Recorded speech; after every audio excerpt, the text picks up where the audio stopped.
చాలామంది వినాయక చవితికి ఈ వెలగపళ్ళయితే తెచ్చుకుంటూ ఉంటారండి. బట్ ఏం చేయాలో తెలియక వీటినైతే పాడేస్తూ ఉంటారు. కొంచెం వగరుగా ఉన్నాయని. అలా కాకుండా నేను ఇక్కడ చిన్న రెసిపీనైతే చెప్తానండి, చేసుకోండి. ఇంకా మీరు పనిగట్టుకొని మరీ కొనుక్కొని తెచ్చుకొని చేసుకుంటారు. అంత టేస్టీగా అయితే ఉంటుంది ఈ రెసిపీ. ఇది చేయడం పెద్ద కష్టమైన పని కూడా కాదండి. చాలా చాలా ఈజీ. దీనికి రెండే 2 ఇంగ్రీడియంట్స్ ఉంటే సరిపోతుంది. సో, దానికోసం నేను ఇక్కడ ముగ్గిన పెద్ద సైజ్‌ది ఒక వెలగపండు అయితే తీసుకున్నానండి. ఇది మరీ ముగ్గలేదు. మరీ ముగ్గుంటే గనక లోపల ఇంకొంచెం బ్రౌన్ కలర్‌లో అయితే ఉంటుంది. ఇది ఉత్తిగా తింటే మనకి కొంచెం వగరుగా అయితే అనిపిస్తుంది.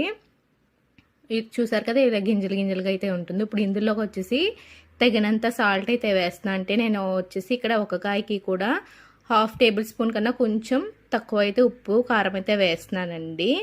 ఇవి 2 కూడా వేసిన తర్వాత మంచిగా మిక్స్ చేసేసుకోవాలి. ఇందాక మనం ఉత్తిగా తింటే వగరు అనేది ఉంటుంది కదండీ! ఇలా ఉప్పు, కారం మిక్స్ చేసిన తర్వాత ఆ వగరు అనేది పోయి మనకి తినడానికి రెడీ అయితే అయిపోతుందండి. చాలా అంటే చాలా బావుంటుంది. ఈ రెసిపీ మీలో ఎంతమందికి ముందే తెలుసో నాకైతే కామెంట్ చేసేయండి. సో, నాకైతే ఇది చాలా చాలా చాలా ఇష్టం. దీంతో మనం కర్రీస్ కూడా చేసుకోవచ్చు. అది ఏ విధంగానో నేను నెక్స్ట్ వీడియోలో అయితే పోస్ట్ చేస్తాను. కావాలి అనుకున్న వాళ్ళు కూడా నాకు కామెంట్ అయితే చేసేయండి. దీన్ని కర్రీస్ చేసుకోవచ్చు, మజ్జిగ పులుసు చేసుకోవచ్చు, చాలా రకాలుగా అయితే చేసుకోవచ్చు. అవన్నీ కూడా నేను వీడియోస్ అయితే పోస్ట్